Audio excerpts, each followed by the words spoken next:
कि आपने पंचायत पुनर्गठन के अंदर प्रतापगढ़ जिले के अंदर 70 नई पंचायतें और 3-3 नई पंचायत समितियां बनाई है, क्योंकि प्रतापगढ़ जिला एक आदिवासी क्षेत्र है जहां आबादी बिखरी है, अलग अलग दूर दूर मकान बने हुए हैं। इसी वजह से पूरे राजस्थान में पंचायत बनाने का क्राइटेरिया 4000 का रखा गया, लेकिन प्रतापगढ़ और टीएसपी क्षेत्र के अंदर 2500, 2400, 1500 तक की, 1400 तक की आबादी की पंचायतें बनी हैं। और पंचायत समितियां भी कम जनसंख्या बना के क्षेत्र में विकास की एक नई परिपाटी को आपने लागू किया। मैं माननीय मंत्री जी का ध्यान पहले भी माननीय मंत्री जी को अवगत कराया और अभी कह रहा हूं कि 70 पंचायतों के पंचायत भवन के लिए और तीनों पंचायत समितियों के लिए भवन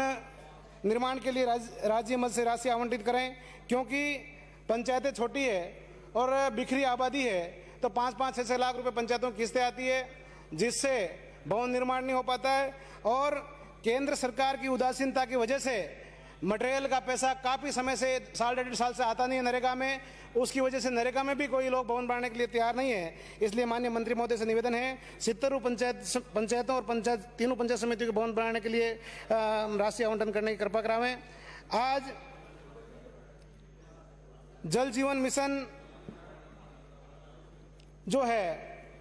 वो जल जीवन मिशन की योजना भी काम पूरा देने के बाद में पंचायतों को सुपुर्द करने की बात की जा रही है और सुपुर्द की जा रही है। लेकिन माननीय मंत्री महोदय, जब पंचायत के पास एक तो राशि कम आती है और आज तो स्थिति ये बन गई, ये जो केंद्र से और जो पैसा आता है साल भर से पैसा आया नहीं है, तो ऐसी स्थिति के अंदर एक तरफ कोविड सहायक का भुगतान करना पड़ता है, एक तरफ पंचायत सहायक का भुगतान करना पड़ता है, और उसके बाद में जल जीवन मिशन की योजना चालू करने की जिम्मेदारी भी अगर पंचायतों को दे दी जाएगी तो पंचायत का विकास बिल्कुल ठप हो जाएगा। इसलिए जल जीवन मिशन के जो काम है ये पूरी जिम्मेदारी जलदाय विभाग को दी जाए। माननीय सभापति महोदय, आज भी ग्रामीण क्षेत्र में टीएसपी क्षेत्र के अंदर सरकार की इतनी कई सारी महत्वपूर्ण योजनाएं होती, जन कल्याणकारी योजनाएं होती, जिनका सदुपयोग, जिनका ध्यान, जिनका लाभ ग्रामीण क्षेत्र की जनता को सुदूर क्षेत्र में नहीं हो पाता है। तो इसलिए मैं माननीय मंत्री जी से निवेदन करना चाहूँगा कि वार्ड वाइज 1 या 2 10वीं 12वीं पढ़े लिखे लड़कों को जो मोबाइल चला सकते हो उनको मनोनीत करें और 5000, 6000 या 10,000 तक की उनको तनख्वाह देके सरकार की जन कल्याणकारी योजनाओं को आम जनता कैसे पहुँचे उसकी सुविधा की जाए। माननीय सभापति महोदय, एलडीसी भर्ती 2013 काफ़ी समय से चल रही है और माननीय मंत्री जी ने आश्वस्त भी किया सदन को कि बहुत जल्दी भर्ती होगी। निश्चित रूप से अगर एलडीसी भर्ती हो जाएगी तो जो पंचायत पुनर्गठन में जो नई पंचायतें बनी, पंचायत समितियां बनी है, तो स्टाफ की जो कमी है वो भी दूर होगी, और जहां सचिव नहीं है वहां एलडीसीओं को चार्ज दिया जाए ताकि विकास में रोड़े नहीं अटके। सरपंचों ने ज्ञापन दिया है, मुझे भी ज्ञापन दिया और सारे मान्य सदस्यों को ज्ञापन दिया है, उनकी जो वाजिब मांगे हैं उनको पूरा किया जाए। सरपंच का, प्रधान का और जिला प्रमुख का मानदेय बढ़ाया जाए, और प्रतापगढ़ जिला नवीन जिला बना था, उसके बाद से जिला प्रमुख का आवास नहीं है तो जिला प्रमुख का आवास भी बनाया जाए। सीसी सड़कों को अभी माननीय सदस्य कह रहे थे कि डब्ल्यूएम सड़कें बनाई जाए और डब्ल्यूएम के बाद ऊपर डामर किया जाए। वास्तव में माननीय सभापति महोदय, नरेगा योजना तक के अंतर्गत डब्ल्यूएम तक का कार्य हो जाए, उसके बाद में डामर किसी भी स्कीम से उसके ऊपर हो जाए तो निश्चित रूप से सड़कों की जो समस्या आ रही, कीचड़ समाप्त अपना हो सकता है। और मैं तो माननीय मंत्री जी से यह भी निवेदन करना चाह रहा हूं, जब सीसी रोड पंचायत कर सकती है तो डामर पंचायत क्यों नहीं कर सकती है? क्वालिटी कंट्रोल के लिए भी सारी व्यवस्थाएं हो गई, तो निश्चित रूप से डब्ल्यूबीएम तक के कार्य 2 मिनट में समाप्त कर दें। डब्ल्यूबीएम तक के कार्य नरेगा के अंदर हो जाए, बाकी कार्य एसएफसी एफएफसी से डामर हो जाए या फिर किसी अन्य स्कीम से एमएलए मद से हो जाए या सांसद मद से हो जाए तो निश्चित रूप से क्षेत्र का विकास होगा। आज जिला परिषद के एक्शन को सिर्फ 50 लाख का पावर है, जबकि वही पावर उसी एक्शन को पावर पीडब्ल्यूडी के अंतर्गत 2 करोड़ का है, जल संसाधन विभाग के अंदर, अन्य विभाग के अंदर 2 करोड़ का है। तो निश्चित रूप से आईएन का पावर 15 लाख से बढ़ाकर 50 लाख कर दिया जाए और एक्शन जिला परिषद का पावर 50 लाख से बढ़ाकर 2 करोड़ कर दिया जाए। समान सभी विभागों को हो जाएगा ताकि बड़ी बड़ी स्कीमों, बड़े बड़े जो काम होते हैं उनके लिए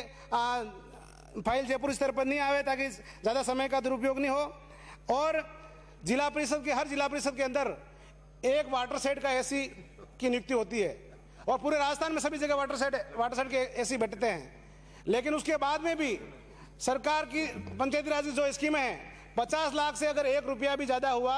उसके लिए फाइल राज्य सरकार के पास आएगी, यहाँ के एसी के पास आएगी, उनकी आईडी मैपिंग करके। मैं माननीय मंत्री जी से निवेदन करना चाहूंगा कि जो वाटर शेड का जो एसी है उनको ये पावर दिया जाए, उनकी आईडी मैपिंग करके 1 करोड़ तक के पावर उन्हीं को दे दिए जाए। आज कुएं जो खोद रहे हैं, व्यक्तिगत कुएं नरेगा में अनुमत हैं, लेकिन सार्वजनिक कुएं नरेगा में अनुमत नहीं है। मैं माननीय मंत्री जी से निवेदन करना चाहूंगा कि नरेगा के अंदर सार्वजनिक कुएं भी अनुमत किए जाएं ताकि पेयजल की समस्या का निदान हो सके। दूसरा, नरेगा के अंदर जो कुएं खुदते हैं उसमें ब्लास्टिंग की जो रेट है वो सॉफ्टवेयर के अंदर नहीं दर्शाई गई है, उसको भी दर्शाया जाए। माननीय सभापति महोदय, आज अपन बात करते हैं क्वालिटी की, थैंक यू, लेकिन ग्रामीण क्षेत्र की सीसी रोड बनते हैं, उनके एस्टीमेट के अंदर 4 इंच का पीसीसी और 4 इंच की सीसी ले रखी है। अगर एक बार ही उसके ऊपर कोई बड़ा साधन चला गया तो मामला गड़बड़ हो जाएगा। इसलिए इसको बढ़ाते हुए 6 इंच या 8 इंच सीसी की जाए और 6 इंच के आसपास ही पीसीसी की जाए ताकि सीसी रोड क्वालिटी के साथ बनेगा। आज ये सब काम क्षेत्र में होगा तो बढ़िया तरीके से होगा। आज मैं माननीय सभापति से निवेदन करना चाहूंगा, पंचायत ये अभी जो शिविर लगे इनमें सब जगह सरकार की मंशा अनुरूप खूब पट्टे बटे, लेकिन कहीं कहीं विवाद की स्थिति बनी,